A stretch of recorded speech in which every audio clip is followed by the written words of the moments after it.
Is he a lodger? Don't be silly. It's Trevor. I took one look at you and I decided mug. And then I thought maybe cup and saucer. Whereas I take one look at you and think, what the hell are you doing here? Well, I found myself back in the north. Thought I'd call in and say hello. Nothing wrong with that, is there? At 1 o'clock in the morning? Well, I phoned earlier and someone said you'd be back after midnight. That would be our babysitter. Oh, I see. Babysitter? Yvonne. Bright kid. Used to run protection for 5C. But she hasn't looked back since she was deported from Holland. If there's a babysitter, there mustn't be a baby, huh? Without a baby, it's an expensive luxury. And are you? Yes. Trevor is the father of my child. And Jill is the mother of my child. Are you married? No, we are probationary cohabs. Spousal analogues. Significant others.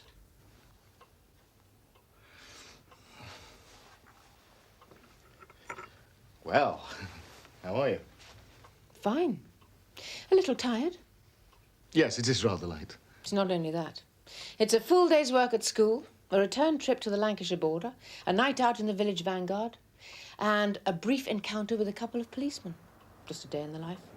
I was hoping we could talk. Talk as in talk. I think he means talking through. Sort of. Not tonight. Well, have you got a full programme of events planned for tomorrow? Ask me tomorrow. You left a bag in the hall. Does that mean you haven't actually booked into a 5-star hotel? Well, I was hoping that I... There's nobody in the refugee room tonight. The refugee room. That's what you call it. Yes. Still running a home for waifs and strays. And strolling vagabonds, yes. There's no shortage. Don't you mind? Oh, I don't mind anything, except injections and spiders. The last one was okay. The last spider? The last refugee. He was from Transylvania and liked Pix Beiderbecke. Who? Pix Beiderbecke, the first great white jazz musician. Cornet player. Drank himself to death. His playing sounded like bullets shot from a bell. Sorry. I've never been into jazz. Is it so?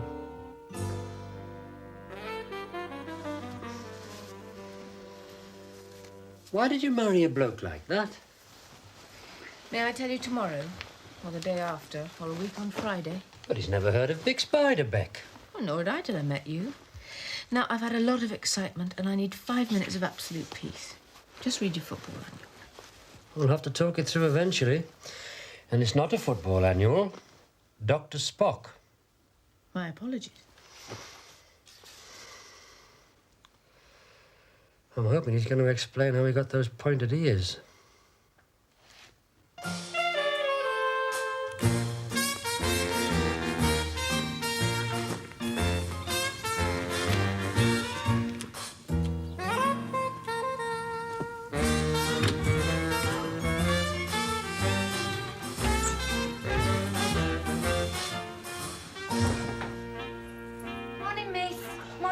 Morning. Oh, Yvonne, there'll be a strange man wandering around again. Has Ivan come back? Not yet. This one's called Peter. He's my ex-husband. Good. It'll be interesting having a look at him. See what you got rid of. Telephone. In the kitchen, miss. I rang me mum last night to say I'd be late. At the same time, I was warming firstborn's bottle. They don't publish their football results in these posh papers. They hide them. It's summer, isn't it? Any football results will do, even Australian. So, what do you think of him? Who? The ex. Seen better. Morning. Morning. Morning. Morning. I'd like to speak to Inspector Hobson, please. Good morning. Hi. Do you mind? This is strictly clandestine. Inspector Hobson speaking. Inspector Hobson. Mrs. Swinburne, what a delightful surprise. I'm sorry? Thank you, that's very kind. You heard about my PhD. How did you hear about my PhD?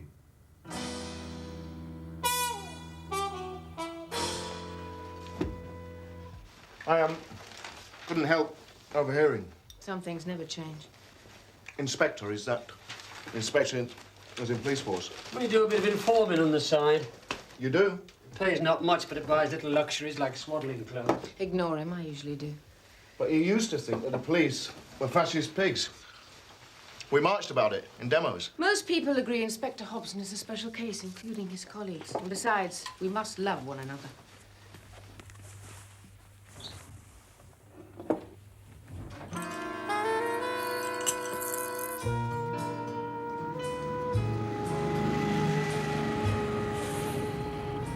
You don't like him, do you? Not very much. Because he'd never heard of Biggs. He said he marched in demos. When it was fashionable to be radical. As soon as it was fashionable to be a whiz kid, he changed over. That's when I kicked him out. I was right. Yet again?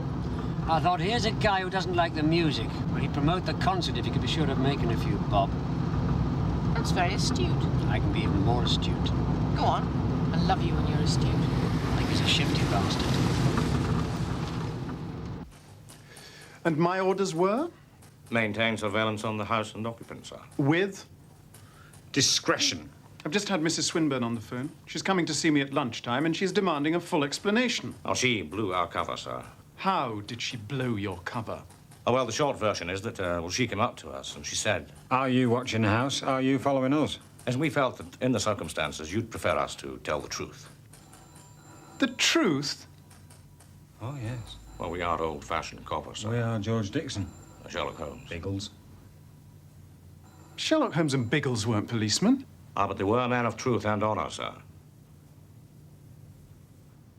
And that is what you aspire to. Truth and honor. Yes.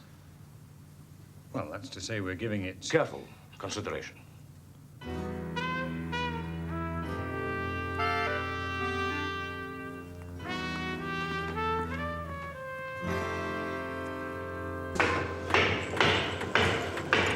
Gently does it.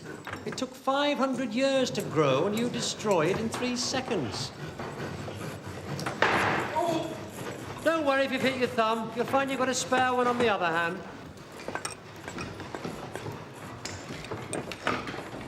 I'm going to speak with the headmaster in the corridor. If I'm not back in 5 minutes, start a small fire. Mr. Chaplin, have you had any more thoughts about wood? Thoughts about wood? Yes. No more so than usual. I mean, I still like wood. Wood's been very good to me. It's my bread and butter. I do not mean wood in general. I mean wood in particular. Some special piece of wood. The wood that arrived at the school yesterday on a lorry driven by that peculiar man. A gravedigger. I have telephoned the office and they have no knowledge of the wood. Officially, we are not due for any more supplies of wood until the middle of next term. So, what is your conclusion, Mr. Chaplin? Yesterday was our lucky day. Where did this wood come from? A gravedigger's lorry. Before that, Oh, no idea. Mr. Chaplin, I would like to know where the wood came from. Would you please speak to your gravedigger friend and clarify the situation? If I see him, I don't get down the cemetery all that often, but... Please, sir, Mr. Chaplin, sir. We think Jimmy Dixon's got some exam, sir. Would you excuse me, Mr. Wheeler? Yes, but remember what I said. I would like a full explanation.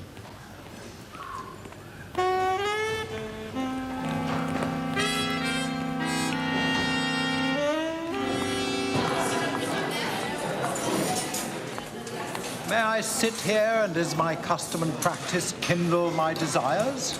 Mrs. Swinburne isn't here, but why don't you sit down anyway? See how you go.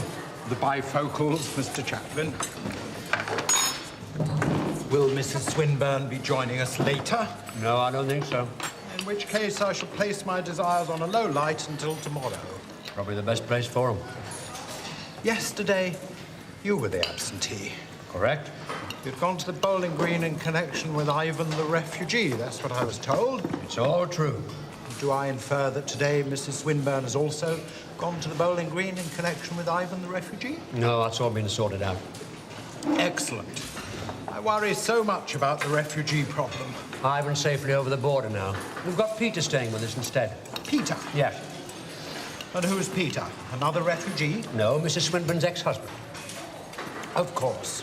Who else? So, Mrs. Swinburne has gone to have in-depth discussions with her ex-husband. No, she's gone to the police station. In connection with your continuing refugee problem. Nothing to do with the refugees. She's gone to find out why the police have been watching the house.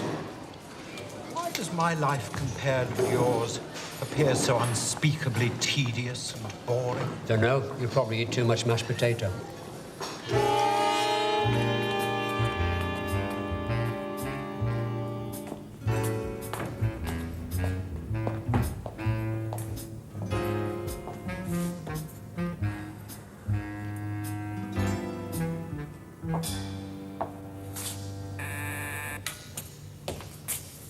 Ah, Mrs. Swinburne. How are you this bright new day? I am here. I would rather not be here. I would rather be at school, such as it is. San Quentin High. You'd rather be there? At lunchtime, but we hear alarming things about the school meals. Yes, foot and mouth. Cholera. Part of the master plan. Kill off some of the kids.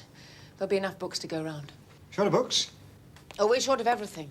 Books, pens, pencils, windows, goalposts, oxygen. Now, if you'll excuse me, I have an appointment with Inspector Hobson, who is going to assist me with my inquiries. What do you go through, madam?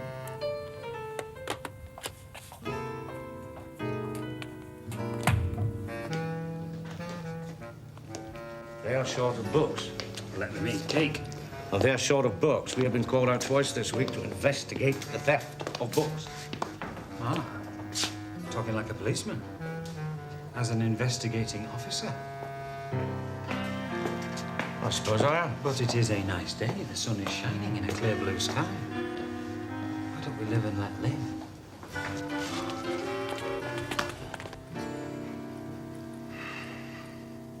You seem to have done rather well for yourself. One can't complain. PhD, promotion, nice big office, your own computer terminal. We can only combat the crime wave by using modern technology at its most sophisticated. Like posting a couple of dummies outside my house for a whole day. You see them as dummies? Yes. I can't decide whether they're very bright people pretending to be stupid, very stupid people pretending to be bright. Have you considered Bone Idol? Thank you, Mrs. Swinburne.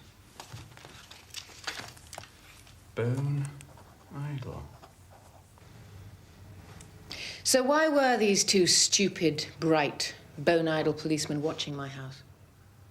I've known you a long time, Mrs. Swinburne, so I'll tell you the truth. If you'd only known me a short time, would you tell me lies? Well, that isn't what I mean. I teach English, Inspector Hobson. I believe in using the language with accuracy and precision. Naturally. We were given information about your house. Anonymous information.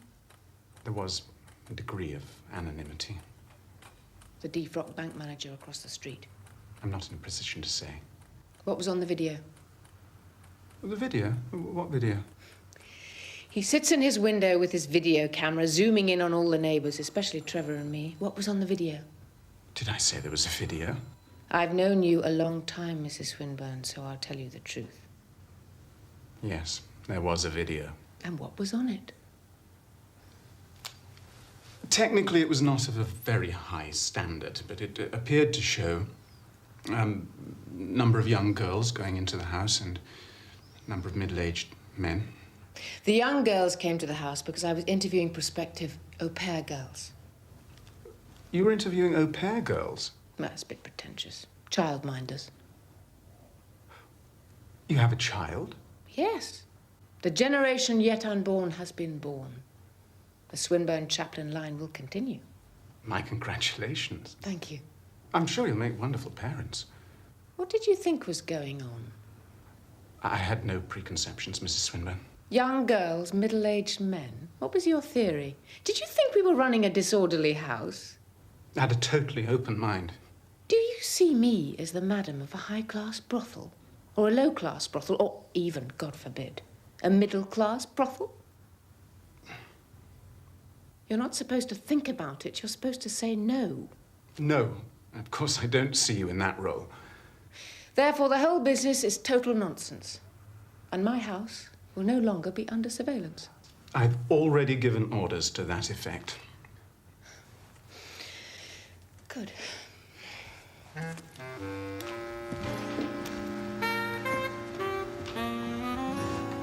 It isn't easy sitting behind that desk, Mrs. Swinburne. Well, you should try sitting behind mine. You've got a computer. I haven't even got a PowerPoint.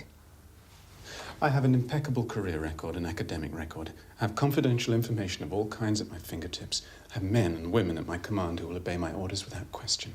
I have legal status and the backing of the judiciary. And yet... You are unfulfilled? One thing still defeats me, Mrs. Swinburne. I hope you feel able to confess it, Inspector. The dark, impenetrable, tantalizing mystery. The psychology of Yorkshire.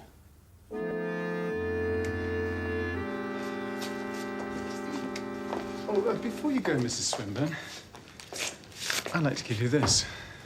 What is it? A deposit on some perversions and a gym slip?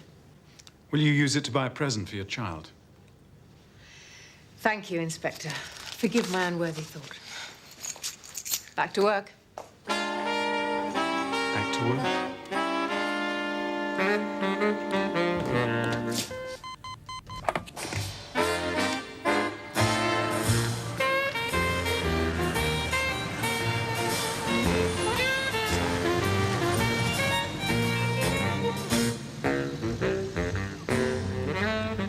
Yellow van. But we are under orders to ignore the yellow van. They're the kind of orders I like best.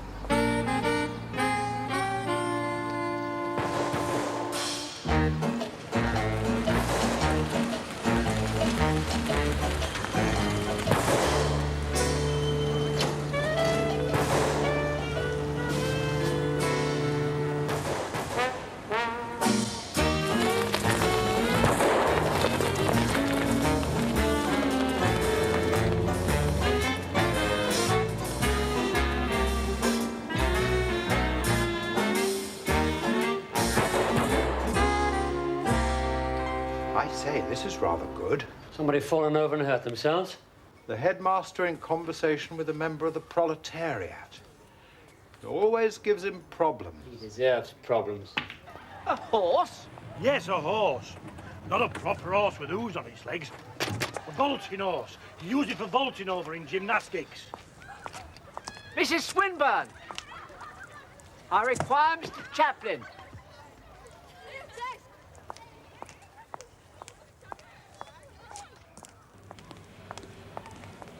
Does he require you as well? He didn't say so. Then why are you coming? Because he didn't say so. There's some corner flags, boxes of books, and a horse. Books? A horse? A vaulting horse. Yeah, use them for vaulting over. Yes, books. Well, this is all PE stuff. It's not my department. It's Mr. Bickerstaff. He's not here. It's his day at the clinic. Is Bickerstaff the nutter? Oh, I've heard about him. Mr. Bickerstaff has been under considerable domestic strain. I've nothing against nutters, Sunbeam. In fact, I've had some good times with nutters. What sort of books have you brought? Oh, you name it, Petal, we've got it. Hamlet, Prince of Denmark, Julius Caesar, Prince of Rome, King Lear, Prince of Darkness. Tess of the D'Urbervilles? Oh, aye, stacks of Tesses. Excellent. This is not excellent. I do believe this is turning into a matter of principle. My God! This school hasn't seen any principals in years. Shall I tell you what I believe? I believe this could be stolen property. Do you have evidence that this is stolen property? I have the evidence of my own senses. I have been in touch with the office several times, and we are not due to receive any supplies of books, PE equipment, wood in the foreseeable future, which is why I launched my fundraising campaign. Let me put this question to you directly, Mr. Chaplin. How would you feel about teaching woodwork, knowing the wood to have been stolen? Doesn't strike me as much of a problem.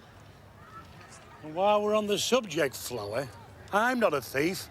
I'm a gravedigger helping out. I'm not casting aspersions on you personally. Yeah, well, I won't advise it on account I have been known to punch people personally when provoked. My concern is the morality of my staff. May I speak on behalf of Mr. Chaplin and myself? And I'll say that speak on behalf of Mr. Chaplin. It's a lot easier teaching woodwork with wood than it is without it. If you don't believe me, you try. I am not unsympathetic. I don't need sympathy, I need wood. I do take your point of view. And I'll tell you something else for nothing. I am now a father, I have a child. And if the only way I could give my child a decent education was to steal, there'd be no messing, I'd go ahead and steal. Lei, bravissimo!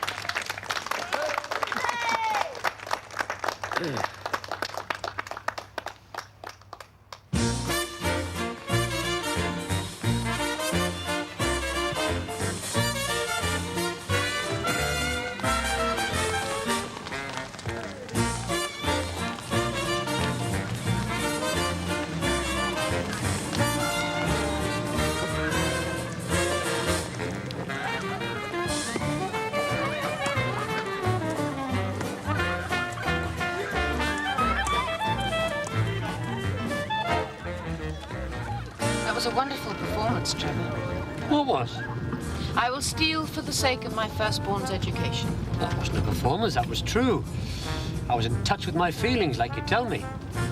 I'm still very proud of you. Knock it off.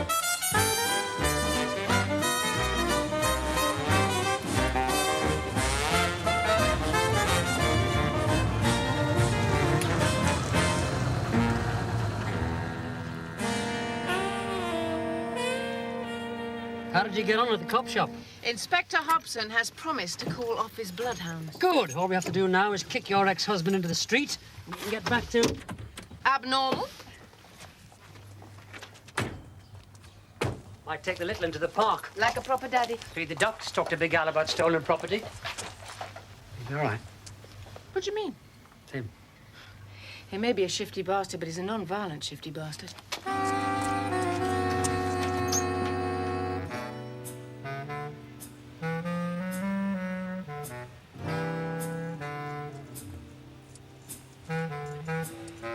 Mr. Chaplin must have been buying cornflakes again. That's a bit oblique, no?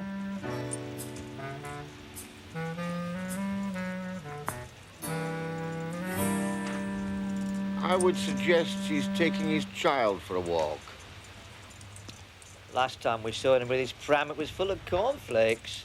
You have a remarkable memory for the trivial, Norm. You must be very good at that game. What game? Now then, Trev, how's the good earth treating you? Fine, thanks. You? Me? I'm an oasis of tranquility. Did you want to talk business? It resembles business. Better come into the office.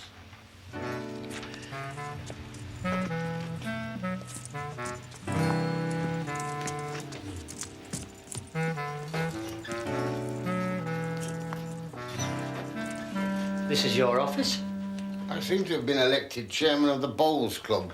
The burden of senior management, usual stuff. Sit yourself down, Trev. Has everything arrived? What do you mean by everything? Wood, footballs, hockey sticks, corner flags, assorted literature, and a horse. Yes, everything's arrived.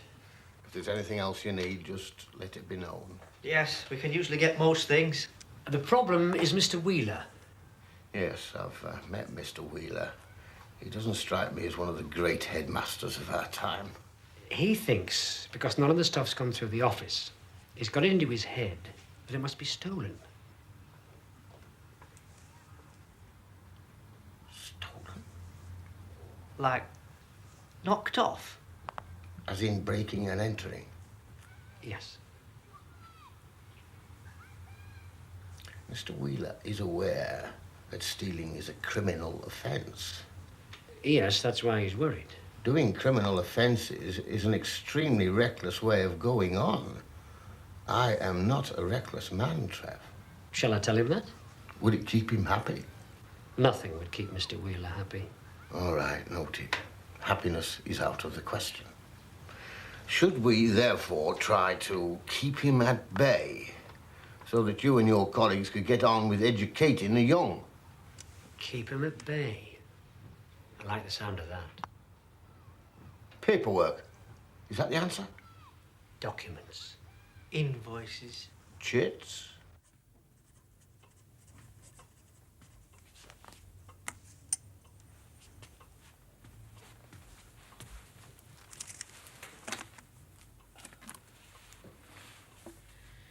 Still make a lousy cup of tea.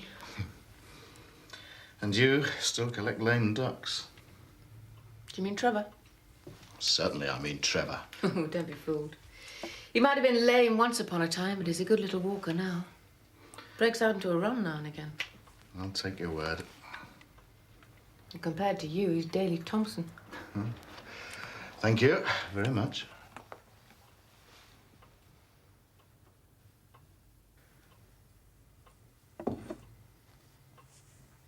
Why did you come here?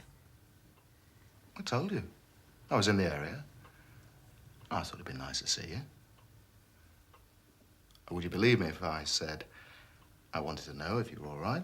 No, I wouldn't believe that. I naturally assumed you wanted to borrow some money. Good. That's settled. It isn't just money. You want to borrow the van as well? Can't you ever give me the benefit of the doubt? Too many doubts. You ran out of benefit years ago.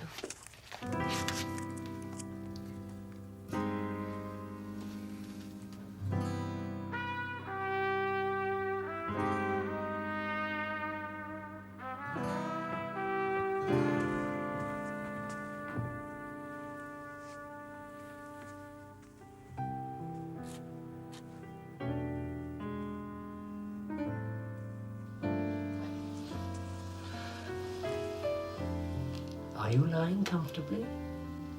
Then I'll begin. Once upon a time, in a town in America called Davenport, Iowa, there lived a little boy. His name was Leon. Leon Bismarck Beiderbecke. That's a funny name, isn't it? The people thought so in Davenport, Iowa, because when he grew up, everybody called him Bix.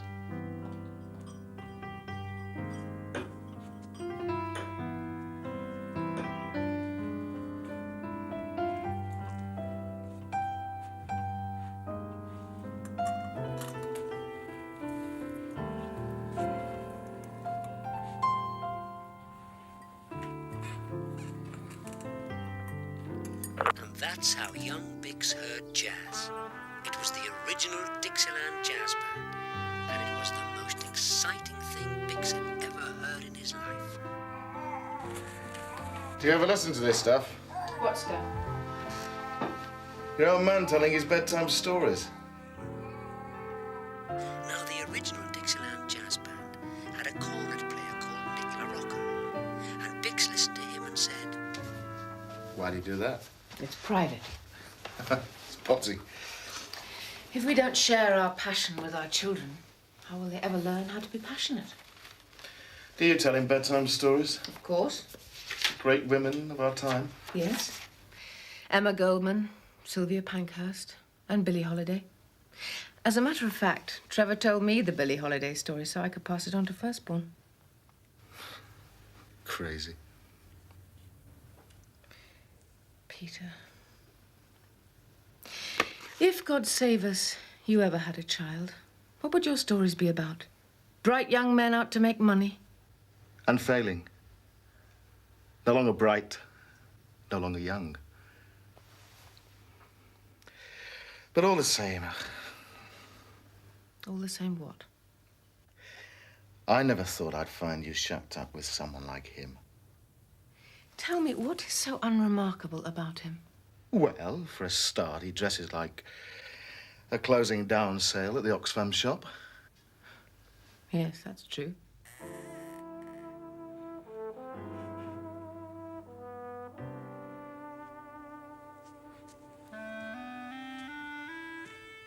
And he's a woodwork teacher. So? Woodwork teachers don't get to be rich and famous, do they? We don't start many wars. And I can't imagine him being sensational in bed. He's funny. Which is more than you ever were. Ah, that's the big secret. Sexually, he's a barrel of laughs. I'll tell you the big secret. You won't know what the hell I'm talking about, but I'll tell you. I like to watch crappy old black and white movies on the telly. Trevor doesn't. So he'll read a football annual or sit with the headphones on listening to Bix or Duke or Bird. Bird? Charlie Parker. Don't you know anything? Go on. You're watching a crappy old movie. Well, some of them make me cry.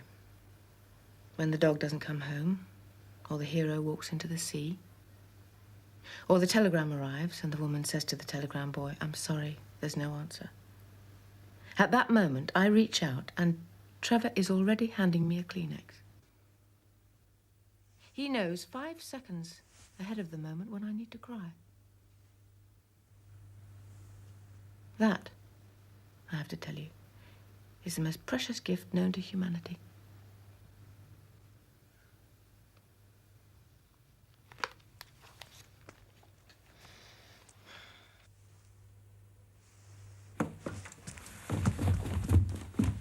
Did we set the table? Yes, everything's ready. Wine in the fridge? Yes. We always have wine on a Friday night to celebrate Friday night. How's your casserole? Bliss. Right. Give me 5 minutes to fiddle with me soup, and we're under orders.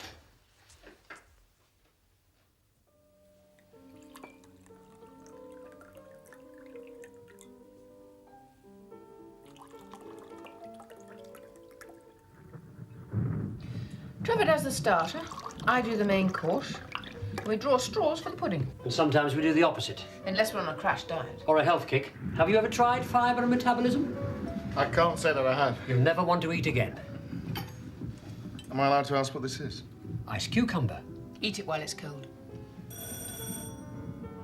Are you expecting anybody? I sincerely hope not. Jehovah's Witnesses? Cavity wall insulation? Police?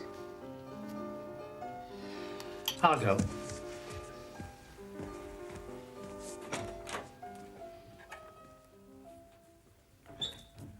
You better come in. It's Ivan, home from Lancashire. Did you say home? Sorry, back. Ivan, this is Peter. He used to be a husband. And this is Ivan, who used to be a refugee who doesn't speak much English. But you aren't, and you do, don't you, speak English rather well, I'm told. Hello, Peter. I don't believe this. Peter and I have met before. It's nice. Shall I tell them? As you like. We met in prison. Prison? We played chess together. He always won. Your criminal record, did it involve violence? Certainly not. Can you vouch for that? Absolutely. You're not rival gang leaders or anything like that? Nothing like that. I don't want people fighting each other. There will be no fighting, I promise.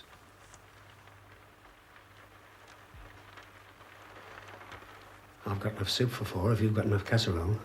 That was a magnificent meal. We thank you both for that and your patience and your overwhelming kindness.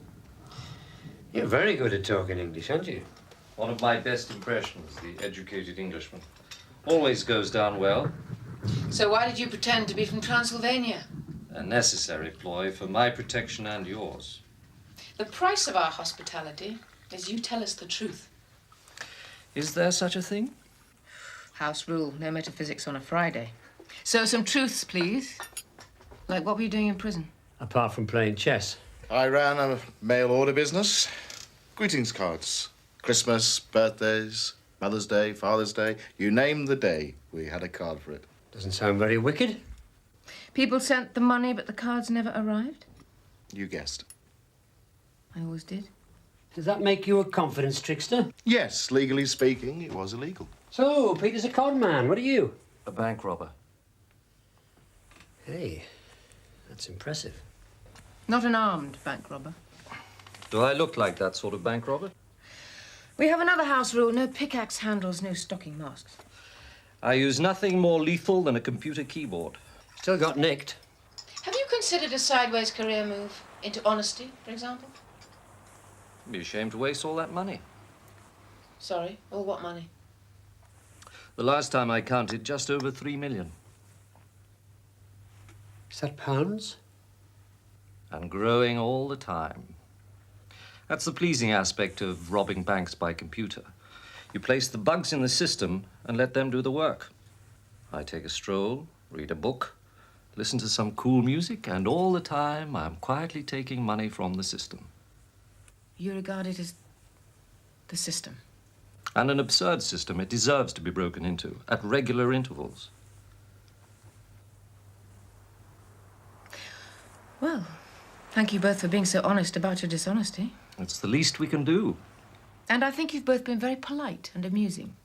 And you've given us a great deal to think about, but when are you planning to leave?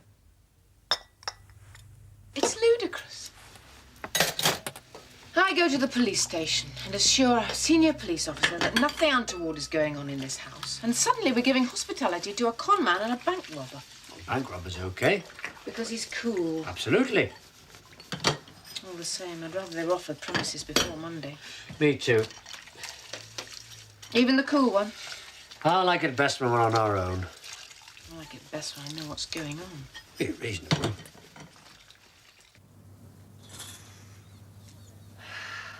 Saturday morning. The weekend starts here.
Is it business before pleasure?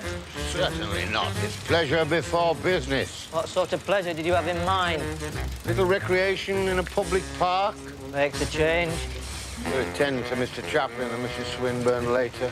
They won't mind.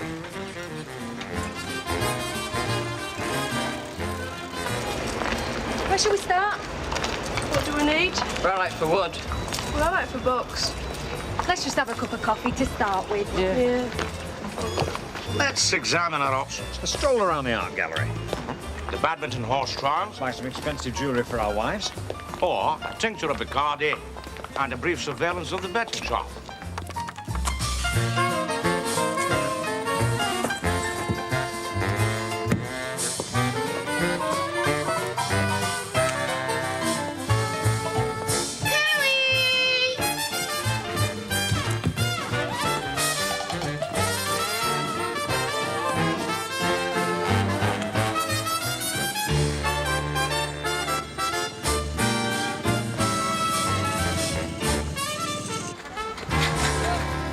Hello, my dears.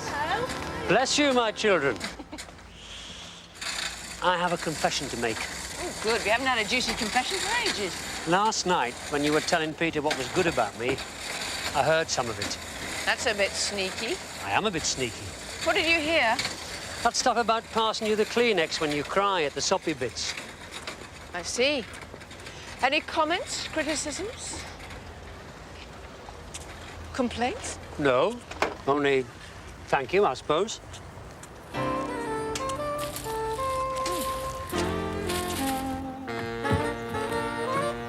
Somebody borrowed my hockey stick. Probably been nicked. Should report it if I was you.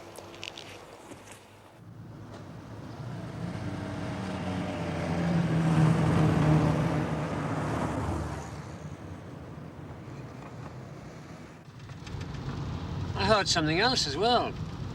When you were eavesdropping? Yes. What did you hear? Your ex-husband said, what was I like in bed? And you said I was funny. Well?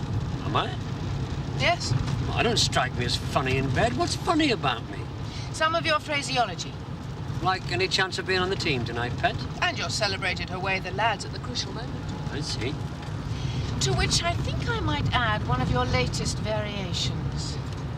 How about a swift sample of the conjugals? You say not so much of the Swift. Naturally. And all that's funny? In my experience, which is not vast, let it be said, You are exceedingly funny, Mr. Chaplin.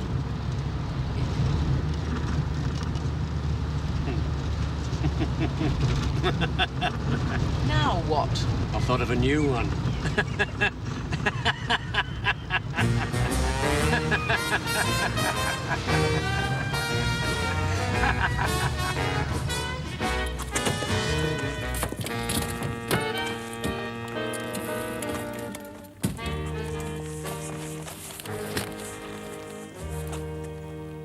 Can you open the door with your teeth? Sorry, I can't help. Allow me. Thank you.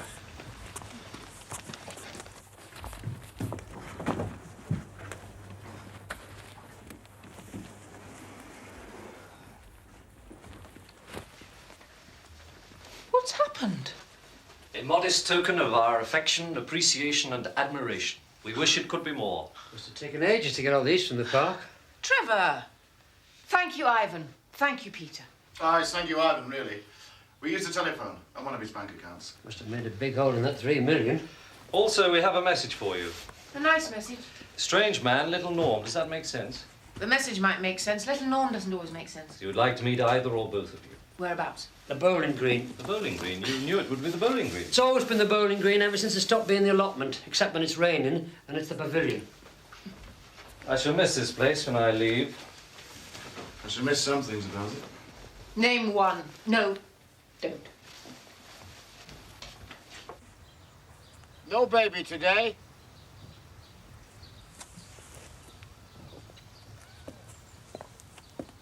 He's at home, watching the cricket. Nice wood, Trev. It's a good game. My dad used to play. Could be line 2 there, Trev. 1. No problem. We'll wait till we get there, then we'll argue. We got a message you wanted to see us. Yes, it's about paperwork. Good. It requires a signature. Whose? Your headmaster's for preference. As soon as possible for preference. I'll see him on Monday. Sooner than that for preference. Yes, looks like 2, Trev.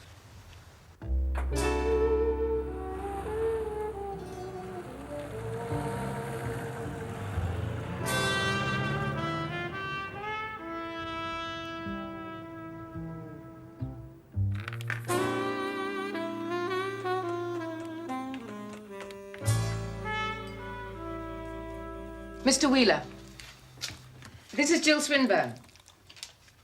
We require your signature relating to supplies of wood, books, educational equipment. We were wondering if you were available tomorrow. Yes, I realize it's Sunday. Go to jail. Move directly to jail. Do not pass go. Do not collect £200. And so it goes. So what was it? What was what? You promised me a new funny line. Oh, yes, that. Erogenous zones. That's funny. I read in one of your magazines. Erogenous zones. Didn't know there were such things. Now, you see, it is funny. Only when you say it. What are they exactly? Is that one? Under certain circumstances. Good heavens. I never knew that.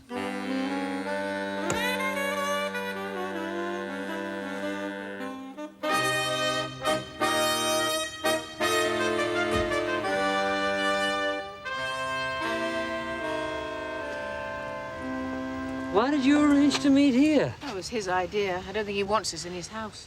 Understandable. I didn't realize religion started this early on a Sunday. I see an early sinner in search of redemption.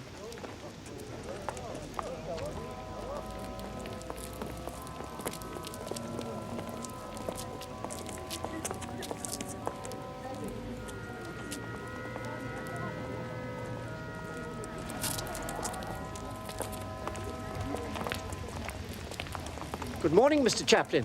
Good morning, Mrs. Swinburne. Good morning, Mr. Wheeler. Good morning, Mr. Wheeler. And this must be Yes, this is firstborn. And a very pretty little girl, too, if I may say so. Boy. Boy. Male of the species, Mr. Wheeler. Forgive me. I've never been terribly good at children. Now, you have a document that requires my signature? Yes, Trevor.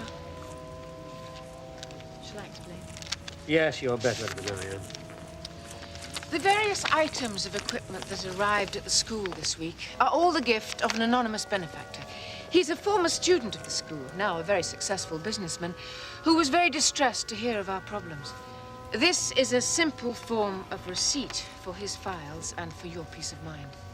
Am I allowed to ask the identity of this former student? Yes, you're allowed to ask, but we're not allowed to tell you. As he says, if everyone knew of his generosity, he'd be besieged by all kinds of people. I mean, other schools, hospitals, old people's homes, refugees, orphanages, the third world. I do understand. Trevor, the pen. I have my own pen. If you could sign all 3 copies, retaining one for your records.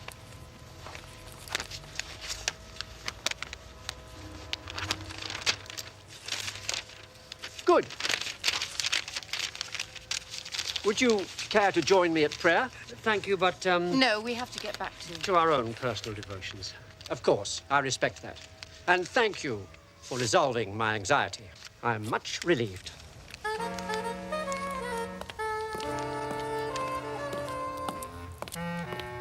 I wonder if I should have told him. Told him what? It's just possible that 1 or 2 of the items on that list might have been nicked.